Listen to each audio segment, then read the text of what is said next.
Today, we're going to be finishing up our 10-chapter novella. So, come along for the ride.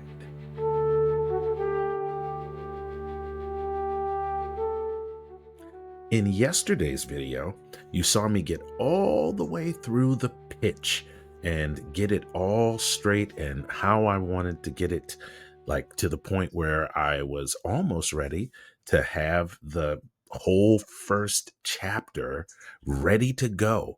Now, remember, in YourFirstDraft.ai, the first chapter is the most important because you want to make sure you refine it. And we won't be refining our chapter today, but that's what you're going to have to do is work on it and refine that chapter so that you can have, after that moment, some of the best friggin' writing that you can have. And you'll see in my example at the very end of this video how incredible it is.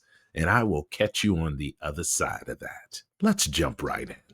I do wonder what this AI improvements button is. So what I probably should do, take all of this information right here, copy it and put it in the same note so that if and when I hit this button and everything goes away, then I will have not lost that cool thing that I just created. Also created with the AI. AI improvements. What should I improve? I can apply different changes to this. African scientist, Ama Kalu, Cade Seuss Mercer, controversial publications on. Nope. I don't want that. An African scientist, Cade, a network savant who speaks in all kinds of code. Hazara, who defects out of the regard for his life. And many other alien inmates. Barnes leads a high risk to seize the cord and rewrite its systems from prison to flagship. He returns to Earth, reluctant to turn the alien ship over, but is finally convinced by the African doctor, scientist, who he's becoming attracted to, that it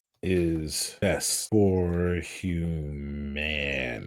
He does the end. That feels better. Ice cosmonaut? No. As a matter of fact, giant blue urban, the warden archive unit. My gosh, this thing is a little esoteric. Ooh, I can just add characters. Look at that, y'all. I can just add characters willy-nilly. Sergeant Barnes, Hamakulu, after a controversial publication, deciphers alien transcripts and unlocks the ship's synthesis drive. Kaitsu Mercer, bioluminescent. Why is it always got to be a bioluminescent? By the way, y'all, if you ever are writing aliens and it says bioluminescent, take it out. I used a lot of those AI tropes in my first novel that I wrote with artificial intelligence because I didn't know any better. So definitely do that. We're going to flip that. It's going to be ANAR, and we're going to take this lieutenant thing out. Ice calm, former Rayulian pilot with a knack for conserving reaction caps, precision flyer who turns void maneuvers into ballet. That's cool.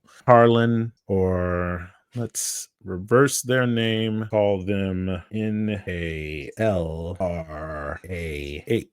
Gonna put a parentheses so that people always have to guess on how the hell do you even say that. And then we're going to put this. As you can see, I am making sweeping adjustments so that I can add more. And I'm also changing this so that their names feel alien. It's just spelling them backwards.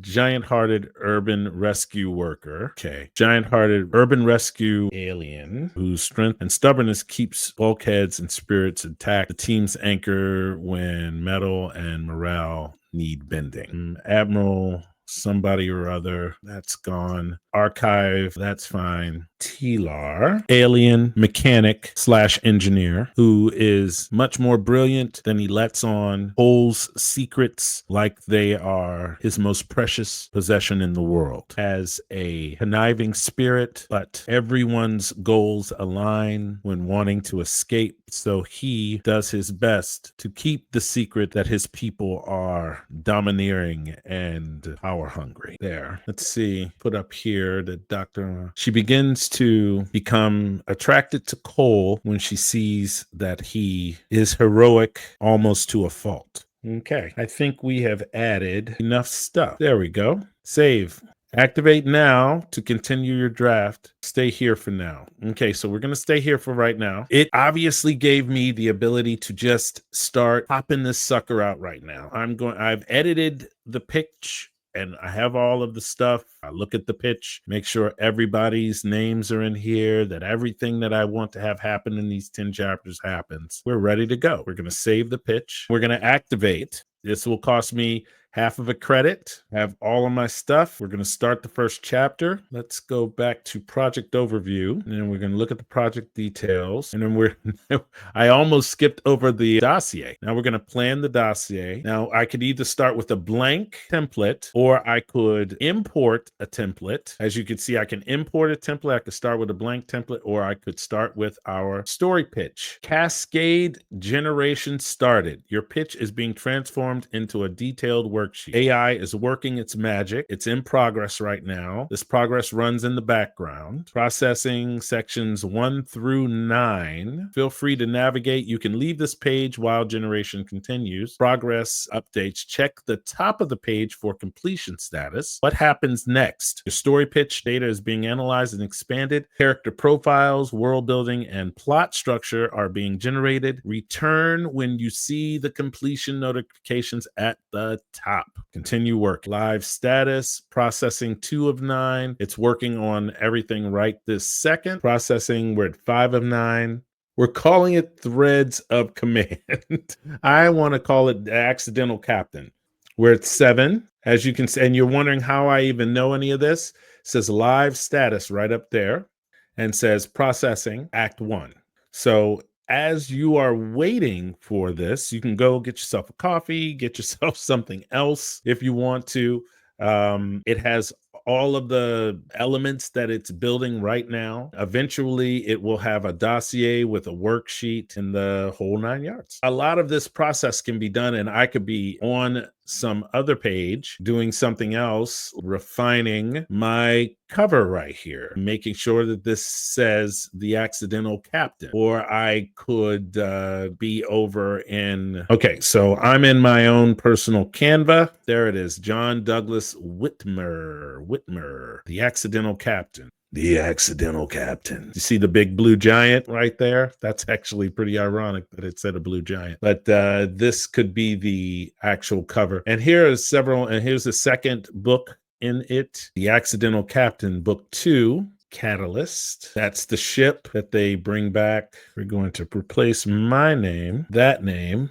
We're going to shrink him till he's just fitting on the page. There you go. That's book 1 and book 2. Then I have other book covers that could either be a part of my jump box universe or not a part of my jump box universe. I have lots and lots of covers that I've made over a while. This is another John Douglas Whitmer book that I'm writing for the FFA called The Prize. I think I actually like that. I changed it to Douglas John Whitmire because instead of John Douglas Whitmire, because I think there's a real person out there named John Douglas Whitmire. I think he's either an actor or something like that. Anything that is initializing a story, I do my best to just kind of get it completely out of there. So I did changes over here. I did a bunch of changes over here. And then when you are done with those changes, you hit this enter button right up there and it makes changes. I changed this from 80 to 90,000 words. I checked all of the other stuff and it changed over here to from 80 to 90 to 10 to 12,000 words. Okay, now that we have all of this straight, we know exactly where we're going, the unique selling points. All of this stuff this is where you do your work. Once this worksheet is built, once you have built this worksheet, it is imperative that you go through each one of these.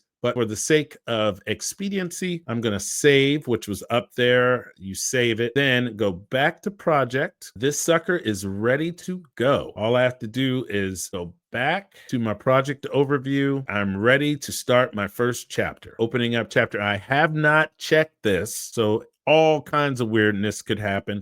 But let's just say that I checked everything and it's exactly like I wanted. I hit this, hit generate my first chapter. It starts generating the first chapter. First chapter is being started right now. And this is a novella. So this is a very short story, very concise, very to the point. Now I've gone through every single part of the process. It's creating the first chapter for me. And after it creates the first chapter, I will have a story and it'll be a first draft. And this is going to be one of the pieces and it's done. Look at that. And it's done. This is going to be one of the first things that I submit to the FFP. I hope that this story works out. I will use my 11 Labs reader app because I pay for it now. Another subscription. Okay, I'm breathing. I'm breathing. I'm breathing. The first chapter. I will read not the whole first chapter, but this is pretty good. This looks pretty good. The pavement slammed into the soles of Cole Barnes's boots, jarring up through his knees, into his hips, a rhythmic percussion of impact and pain, good pain, focused pain. He forced air into his lungs, sharp inhale through the nose, hold for a count of 4, slow exhale through gritted teeth. Running wasn't moving forward. It was outrunning the phantoms of scent, of cordite and burnt earth, the echoes of screams that weren't just wind whistling past his ears. His hand flicked to his left wrist, fingers finding familiar rough weave of a paracord bracelet, braided tight, solid, real. 1 knot, 2, 3, just another block, just another street in the indifferent sprawl of Midnight City. Streetlights blew sodium yellow puddles on the wet asphalt. Rain had slicked the streets an hour ago, leaving the air thick and cool, smelling of wet concrete and exhaust fumes trapped close to the ground. His breath plumed in a chill, a ghostly counterpoint to the steady rasp of his own chest. He pushed harder. The burn in his thighs, the stitch clawing at his sides. These were anchors. They dragged him down into the physical now, away from the sucking pull of memory, away from the compound wall crumbling under sustained fire, the choking dust, the weight of the kid who wouldn't make it back to the wire. Breathe in, hold, breathe out. The bracelet scraped against his skin. He focused on the scrape, not the wet, never the wet. Ahead, the street curved past shuttered warehouses, their blank faces reflecting nothing. His usual route, predictable, safe. His apartment waited at the end of it, a single box in the 3rd floor of a building that smelled vaguely of mildew and resignation. It held a cot, a footlocker with his remaining uniforms folded neat and tight, a single picture shoved face down in a drawer, and the silence, always the silence. He ran to fill the silence, to exhaust the body so the mind might, for a few precious hours, shut the hell up. A flicker of movement registered in his peripheral vision, a shadow detaching itself from the deeper darkness beneath a fire escape 2 buildings ahead. Instinct coiled tight in his gut. A cold spring tensed for release. His stride hitched just a fraction. Assess. Threat possible. Location. Left flank 30 meters. Asset. 1 ground behind. Objective. Maintain pace. Observe. He didn't slow, didn't speed up, kept the rhythm. His eyes scanned without seeming to. A stray cat, urban coyote. The city held its own feral life, but the shadows stayed low, merged back into the gloom. Paranoia was the ghost that walked with him, whispering lies or truths he couldn't afford to ignore. He forced another breath, deeper this time, pushing the adrenaline spike down. Just a stray, keep moving. He passed the alley mouth where the shadow had been, empty, relief, cold and thin, washed over him.